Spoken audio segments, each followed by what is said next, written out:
श्री रामचंद्र जी का भाषण सुनकर सबका आश्चर्यचकित होना, आकाश से फूलों की वर्षा, सिद्ध पुरुषों के उद्धार, राजसभा में सिद्धों और महर्षियों का आगमन तथा उन सबके द्वारा श्री राम के वचनों की प्रशंसा। श्री वाल्मीकि जी कहते हैं, भरद्वाज कमलनयन राजकुमार श्री राम जब इस प्रकार मन के मोह का निवारण करने वाली बात कहने लगे, तब वहां बैठे हुए सब लोगों के नेत्र आश्चर्य से खिल उठे। उनकी समस्त संसारिक वासनाएं वैराग्य की वासनाओं से नष्ट हो गईं और वे सब लोग 2 घड़ी के लिए मानो अमृतमय समुद्र की तरंगों में डूबने उतराने लगे। श्री रामचंद्र जी की वह बातें जिन लोगों ने सुनी, वे निश्चलता के कारण चित्रलिखित से प्रतीत होते थे। उनका हृदय आनंद से भर गया था। सभा में बैठकर जिस श्रवण समर्थ पुरुषों ने श्री राम की बातें सुनी, उनके नाम इस प्रकार हैं: वशिष्ठ, विश्वामित्र आदि मुनि, मंत्री गण, कुशल, जयंत और धृष्टि आदि मंत्री, दशरथ आदि नरेश, पूर्ववासी, पार्श्व आदि शंकर जात के लोग, विभिन्न सामंत, लक्ष्मण आदि राजकुमार, वेदवेत्ता, ब्राह्मण, भृत्य और आमत्य, अपने महल की खिड़कियों में बैठी हुई महारानी कौशल्या आदि वनिताएं भी निश्चल होकर श्री राम की बातें सुन रही थी। उस समय उनके आभूषणों की खनखनाहट तक नहीं होती थी। आकाशचारी सिद्ध, गंधर्व, किन्नर, नारद, व्यास और पुलह आदि श्रेष्ठ मुनियों ने तथा देवता, देवराज इंद्र, विद्याधर गण एवं महान दिव्य नागों ने श्री रामचंद्र जी की वे विचित्र अर्थ से परिपूर्ण एवं परम उदार बातें सुनी थी। रघुकुल रूपी आकाश के चंद्रमा तथा शश से भी सुंदर कमलनयन श्री रामचंद्र जी जब उपयुक्त बातें कहकर चुप हो गए, तब साधुवाद के गंभीर घोष के साथ आकाश में सिद्ध समूहों द्वारा ऐसी पुष्प वृष्टि की गई जिससे वहां चंदोवा सा तन गया। फूलों की उन वर्षा में ढेर के ढेर केवड़े के फूल चक्कर काट रहे थे। कमलों के तुच्छ गुच्छ अपनी अद्भुत छटा दिख रहे थे। कुंद पुष्पों की रास झड़ रही थी तथा हवाओं में उड़ते हुए नील कमलों के पुंज बिखर रहे थे। उस महल के आंगन की भूमि पट गई, घर छत और चबूतरे आच्छादित हो गए तथा नगर के सभी स्त्री पुरुष अपनी गर्दन ऊंची करके उस पुष्प वर्षा की शोभा निहारने लगे। आकाश में खड़े हुए अदृश्य सिद्ध समूहों द्वारा की गई वह पुष्प वृष्टि आधी घड़ी तक लगातार होती रही। सभा और उसमें बैठे हुए लोगों को आच्छादित सा करके जब वह पुष्प वर्षा बंद हुई, तब सभासदों ने सिद्ध समूहों का यह वार्तालाप अपने कानों से सुना। सृष्टि के आरंभ से लेकर अब तक सिद्धों के समुदायों में रहकर स्वर्ग के सारे प्रदेशों में घूमते हुए हम लोगों ने आज ही वेदों का सारभूत एवं कानों के लिए अमृत के समान सुखद एवं अपूर्व प्रवचन सुना। वीतराग होने के कारण इन रघुकुल चंद्र श्री राम ने जो उदार बातें कहीं, उन्हें संभवतः बृहस्पति जी भी नहीं जानते होंगे। अहो, यह बड़े सौभाग्य की बात है कि आज हम लोगों ने श्री रामचंद्र जी के मुखारविंद से प्रकट हुआ परम पुण्यमय प्रवचन सुना, जो अंतःकरण को परम आह्लाद प्रदान करने वाला है। इन रघुनंदन ने इस समय आदर पूर्वक जो उचित भाषण किया है, वह शांति रूपी अमृत से भरा होने के कारण परम मनोहर है।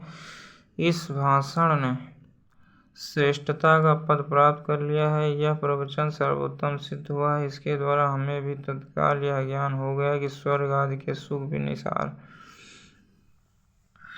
रघुकुल तिलक श्री राम के द्वारा उठाए गए इन पावन प्रश्न वाक्यों का महर्षि महर्षि लोग जो निर्णय करेंगे उसे भी सुनना उचित होगा। नारद, व्यास आदि पुलह आदि मुनीश्वर, आप सभी महर्षि उस निर्णय को निर्विघ्न रूप से सुनने के लिए शीघ्र यहाँ पधारें।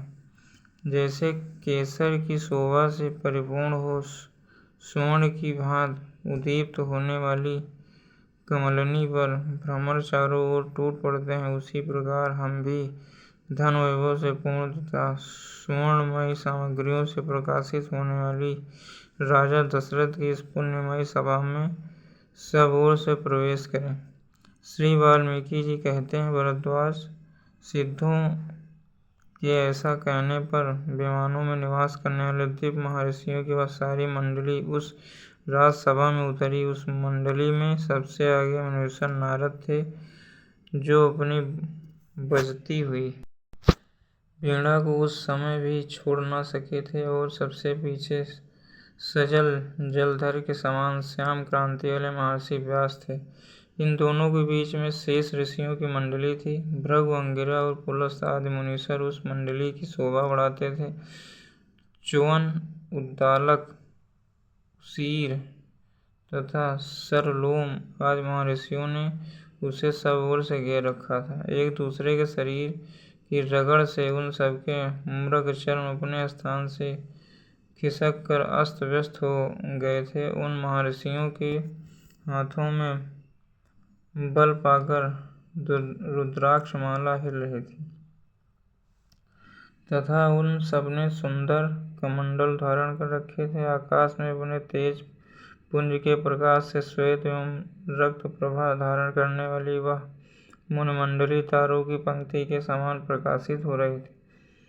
परस्पर के तेज से उन सबके मुखमंडल ऐसे उद्भासित हो रहे थे, मानो अनेक सूर्यों की पंक्तियां प्रकट हो गई हैं। उस मंडली में व्यास जी ऐसे सुशोभित हो रहे थे, मानो तारों के समुदाय में श्याम मेघ घिर आया हो, और देवर्षि नारद तारिकाओं के समूह में शीतल रश्मि चंद्रमा की सी शोभा धारण करते थे। महर्षि पुलस्त्य देवमंडली के बीच देवराज इंद्र के समान विराज रहे थे। महर्षि अंगिरा ऐसे प्रकाशित होते थे, मानो देवताओं के समूह में साक्षात सूर्य उपस्थित हो। आकाश मंडल से वह सिद्ध सेना जो ही भूतल पर उतरी, त्यों ही मुनीश्वरों से भरी हुई दशरथ सभा के सभी लोग उठकर खड़े हो गए। वशिष्ठ और विश्वामित्र ने आर्द्र पार्थ तथा मधुर वचनों द्वारा क्रमशः उन सभी आकाशचारी सिद्धों एवं महर्षियों की पूजा की। आकाशचारी सिद्ध आदि के उस महान समुदाय ने भी आर्द्र पाद्य एवं मधुर वचनों द्वारा वशिष्ठ एवं विश्वामित्र का आदर पूर्वक पूजन किया। तत्पश्चात भूपाल दशरथ ने संपूर्ण आदर भाव के साथ उन सिद्ध समुदाय का पूजन किया। फिर उस सिद्ध समुदाय ने भी कुशल प्रश्न संबंधी वार्तालाप महाराज दशरथ का सत्कार किया। उस समय प्रेमोचित दान मान आदि क्रियाओं द्वारा एक दूसरे से सत्कार पाकर सभी आकाशचारी तथा भूमंडल में विचरने वाले महर्षि यथा योग आसनों पर बैठे उन लोगों के सामने नतमस्तक होकर बैठे हुए श्री रामचंद्र जी का चारों ओर से मधुर भाषण, फूलों की वर्षा और साध वाद के द्वारा पूर्ण सत्कार किया।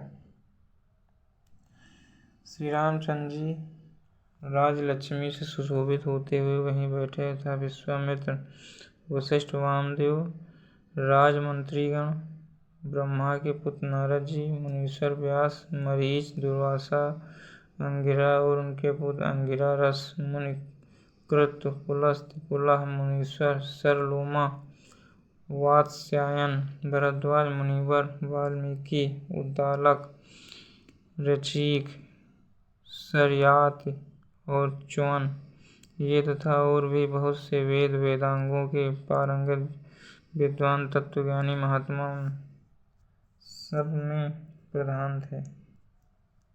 वहाँ विराजमान हुए। तत्पश्चात वशिष्ठ और विश्वामित्र जी के साथ नारद आदि जो सांग वेदों का अध्ययन कर चुके थे, मस्तक झुकाए हुए श्री रामचंद्र जी को लक्ष्य करके इस प्रकार बोले। अहो, बड़े आश्चर्य की बात है कि राजकुमार श्री राम ने इस प्रकार अनेक कल्याणमय गुणों से सुशोभित वैराग्य रस से पूर्ण तथा परम उदारता से युक्त बातें कही हैं। श्री राम के भाषण में वक्तव्य अर्थ इदमित्तम रूप से व्यवस्था पूर्वक निहित है। उसे ऐसी सुबोध भाषा में कहा गया है जिसे सुनते ही श्रोता वास्तविक अभिप्राय को समझ ले। जो बात कही गई वह सर्वथा उचित और स्पष्ट शब्दों में प्रतिपादित है।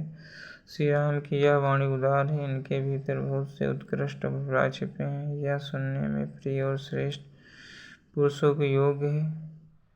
इसमें जो कुछ कहा गया है वह चंचल चित्त से नहीं, स्थिर बुद्धि से विचार कर व्यक्त किया गया है। इसका भाव स्पष्ट रूप से समझ में आ जाता है। इस भाषण का प्रत्येक पद अभिव्यक्त तथा सुस्पष्ट, गस्त या दोनों आदि दोषों से रहित है। यह वाणी इष्ट तथा आंतरिक संतोष की सूचक है।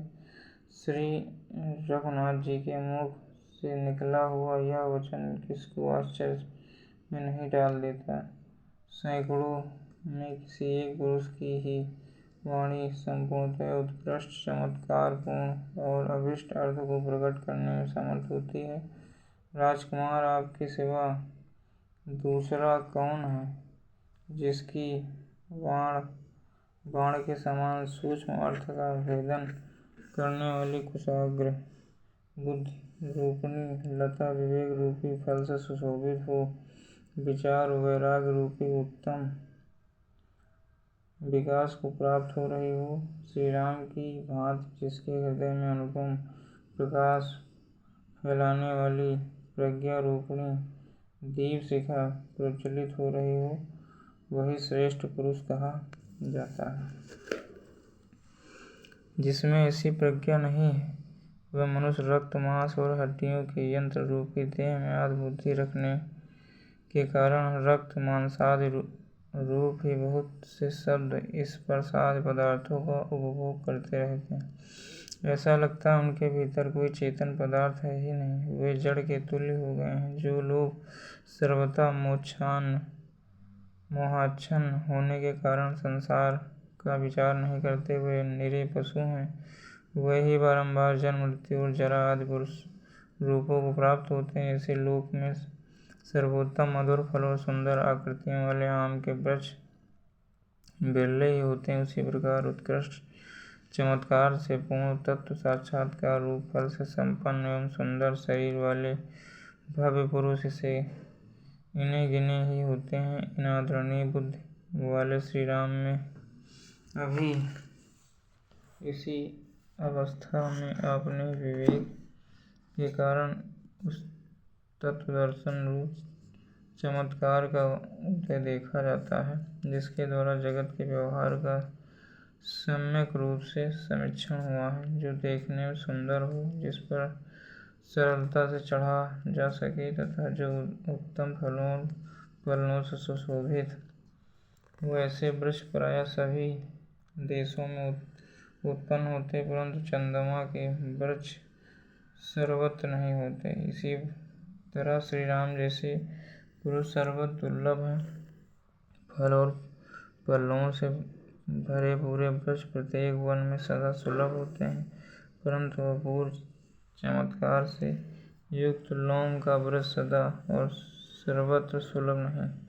इसी तरह श्री राम जैसे पुरुष सर्वत्र दुर्लभ हैं। जैसे चंद्रमा में शीतल चांदनी उत्पन्न होती, सुंदर वृक्ष से मंजरी प्रकट होती है और फूल से सुगंध का प्रवाह प्रादुर्भूत होता है, उसी प्रकार श्री रामचंद्र जी से तत्व दर्शन रूपी चमत्कार आविर्भाव देखा गया है। जो लोग सदा तत्व चिंतन में तत्पर हों, विवेक के द्वारा ज्ञान एवं परम परमात्मा की प्राप्ति रूप सार पदार्थ के लिए प्रयत्नशील रहते हैं, वही सुयश के भंडार सप्त पुरुष में अग्रगण्य धन एवं समस्त पुरुषों में श्रेष्ठ हैं। तीनों लोकों में श्री रामचंद्र जी के समान विवेकशील और उदारचित्त पुरुष न तो अब तक कोई देखा गया और न भविष्य में ही कोई होगा, ऐसी हमारी मान्यता है। जय श्री राम।